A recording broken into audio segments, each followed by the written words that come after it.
In the name of Allah the most merciful the most beneficent. Allah के नाम से आगाज करते हैं जो बड़ा मेहरबान निहायत रहम वाला है। दरूद पाक हज़रत मोहम्मद मुस्तफ़ा सल्लल्लाहु अलैहि वसल्लम की ज़ात पर जो वजह तख्लीक़ कायनात हैं। आज का हमारा जो टॉपिक है वो है प्रेजेंट परफेक्ट टेंस के बारे में। प्रेजेंट परफेक्ट टेंस एक ऐसा टेंस है जो उन बातों को जाहिर करता है जो बातें कंप्लीट हो चुकी होती हैं। ऐसे एक्शन जो कंप्लीशन तक पहुंच चुके होते हैं उन एक्शन के इजहार के लिए प्रेजेंट परफेक्ट टेंस का हम सहारा लेते हैं। उर्दू के अंदर अगर हम बात करें तो उर्दू जुमले के आखिर में चुका है, चुके हैं, चुकी है वगैरह आता है। और अगर हम इंग्लिश में स्ट्रक्चर की बात करें तो इसमें हैज और हैव के साथ वर्ब की थर्ड फॉर्म आती है। इसका जो इस्तेमाल है वो उन कामों के लिए होता है जो काम तकमील तक पहुंच चुके होते हैं, यानी कंप्लीट हो चुके होते हैं। ऐसे एक्शन जो कंप्लीशन तक पहुंच चुके होते हैं उन एक्शन के इजहार के लिए प्रेजेंट परफेक्ट टेंस का सहारा लिया जाता है। Present perfect tense it is used to show an action completed by a given time, जो दिए गए वक्त के अंदर मुकम्मल हो चुका होता है उस एक्शन के लिए प्रेजेंट परफेक्ट टेंस का इस्तेमाल करते हैं। A completed action present started in past, जो मौजूदा वक्त के अंदर कंप्लीट हो चुका है एक्शन जो बाद में पास्ट में शुरू हुआ था उस एक्शन के लिए भी प्रेजेंट परफेक्ट टेंस इस्तेमाल करते हैं। It connect past action to the present, ये पास्ट के एक्शन को प्रेजेंट के साथ जाहिर करता है। ये पास्ट का कनेक्शन जो है प्रेजेंट के साथ करता है। तो इसको थोड़ा सा मैं एक्सप्लेन करूंगा कि ऐसा एक्शन जो 2 दिन पहले शुरू हुआ था और आज आके कंप्लीट हुआ है उस एक्शन को हम कहते हैं कि अभी अभी मुकम्मल हुआ है। पास्ट एक्शन जो 2 दिन पहले स्टार्ट हुआ था अभी आके तकमील के मराहिल तक पहुंचा है, इट हैज जस्ट कंप्लीटेड। तो इसके लिए हम परफेक्ट टेंस का सहारा लेते हैं। तो प्रेजेंट परफेक्ट टेंस की बनावट को अगर हम देखें तो जो बनावट है उसका जो स्ट्रक्चर है वो कुछ इस तरह से है कि सादा जुमलों के अंदर सबसे पहले सब्जेक्ट आता है, फिर हैज और हैव, इनमें से एक वर्ब आती है, फिर वर्ब आती है, फिर थर्ड फॉर्म आती है और आखिर में ऑब्जेक्ट आ जाता है। सादा जुमलों के अंदर अगर जुमले को हमें नफी बनाना है तो सबसे पहले सब्जेक्ट हेल्पिंग वर्ब हैज और हैव के साथ नॉट लगाते हैं और थर्ड फॉर्म ऑफ वर्ब और आखिर में ऑब्जेक्ट आ जाता है। ये जुमले इस तरह से नफी जुमलों में तब्दील हो जाते हैं।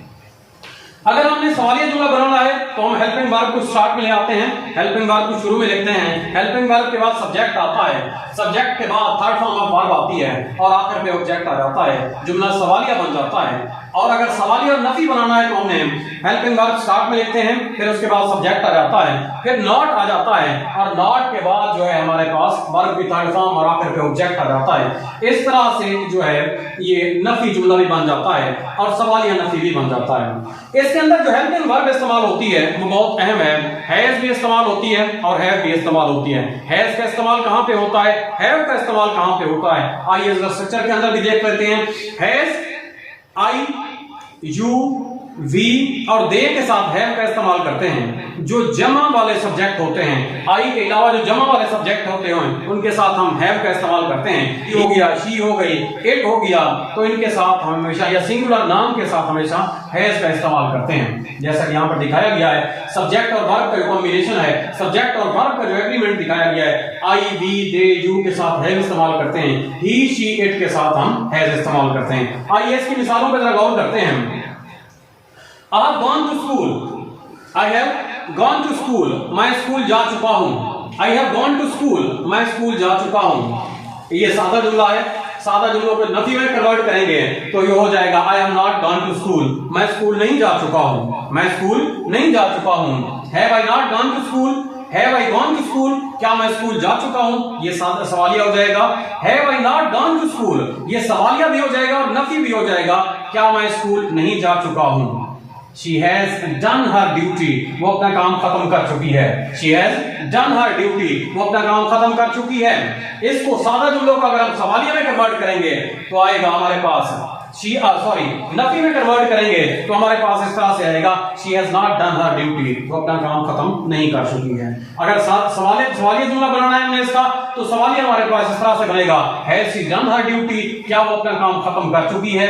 ये सवाल दिया जाता है आखिर पे। और अगर सवालिया और नफी बनाना है तो इसका जुमला इस तरह से आएगा has she not done her duty? क्या वो अपना काम खत्म नहीं कर चुकी है? अगर हम मजीद इसको एलाबोरेट करें तो इसके कुछ एडवर्ब ऑफ टाइम होते हैं जो इस टेंस के अंदर इस्तेमाल होते हैं, जिनकी वजह से इस टेंस की पहचान होती है। ये खास किस्म के कुछ वर्ड्स होते हैं जो प्रेजेंट परफेक्ट टेंस के अंदर इस्तेमाल होते हैं। अगर इन वर्ड्स को हम देख लें, इनकी पहचान कर लें, तो हमें एक आइडिया हो जाता है कि ये वर्ड्स जो है, ये टेंस जो है प्रेजेंट परफेक्ट टेंस इस्तेमाल हुआ है। जस्ट आ जाता है, ऑफन आ जाता है, नेवर आ जाता है, एवर आ जाता है, सो फार आ जाता है, टिल नाउ आता है, येट, ऑलरेडी, सिंस और फॉर का इस्तेमाल एडवर्ब ऑफ टाइम के तौर पे यहाँ पे होता है। आइए इसका यूज देखते हैं। नंबर 1 इसका यूज है एक्शन कंप्लीटेड इन पास्ट। एक ऐसा एक्शन जो पास्ट का एक्शन था, ऐसा एक्शन जो पास्ट का एक्शन था, जो कंप्लीट हो चुका है अभी अभी। ही has just arrived. Action start हुआ था पास्ट में, सफर उसने स्टार्ट किया पास्ट में, कल उसने सफर किया था मंजिल पे पहुंचने के लिए, तो कल का सफर करने के बाद आज वो मंजिल पे पहुंचा। The action has just completed, he has just arrived, वो अभी अभी पहुंच चुका है। They have already posted the letter, वो पहले ही खत को डाक में डाल चुके हैं। He has already taken 3 cups of coffee, वो कॉफी के 3 कप पहले ही पी चुका है। ऐसा एक्शन नंबर 2 पे आता है, ऐसा एक्शन जिसका इफेक्ट मौजूद हो प्रेजेंट के अंदर। पास्ट का एक्शन है, एक्शन पास्ट का है ये, लेकिन प्रेजेंट के अंदर इसका इफेक्ट मौजूद है। For example, the sun has arisen, सूरज तुलू हो चुका है, सूरज निकल चुका है। We have taken breakfast, हम नाश्ता कर चुके हैं। It means the effect of breakfast is present, effect of sunrise is present. आप solve the sums, ये सवालात मैं हल कर चुका हूँ। आपसे कोई उस्ताद पूछता है, जी आपने सवाल कर लिए, तो आप कहते हैं I have solved the sum, sir मैंने सवाल हल कर लिए हैं। तो वो टेंस जो आप यूज कर रहे होते हैं वो प्रेजेंट परफेक्ट टेंस होता है। It means the effect of questioning, effect of solution of questioning is present at that time, कि आपका जो सवाल का हल करने का इफेक्ट होता है मौजूद होता है। They have won the match, match जीत चुके हैं।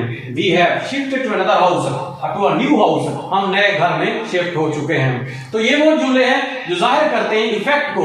They have cheated us, वो हमसे धोखा कर चुके हैं। आइए इसका एक आखिरी क्वेश्चन है वोकैबुलरी वाला, तो आज से हमने ये ऐड किया है वोकैबुलरी बिल्डिंग के बारे में। तो 2 वर्ड्स हम पढ़ेंगे आज। पहला वर्ड है हमारे पास अबंडन।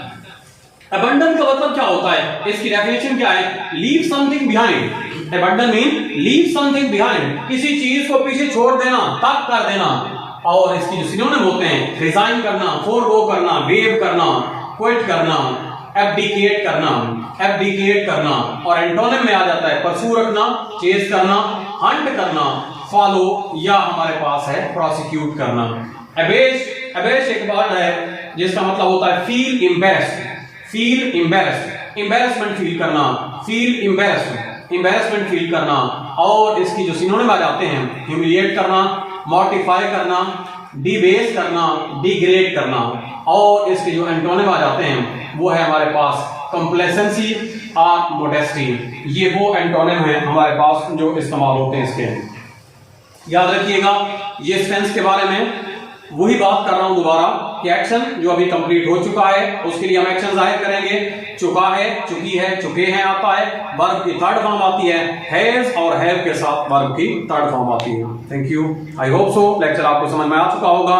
नहीं आया दोबारा सुनिए, दोस्तों के साथ शेयर कीजिए और पाकिस्तान तरक्की करें।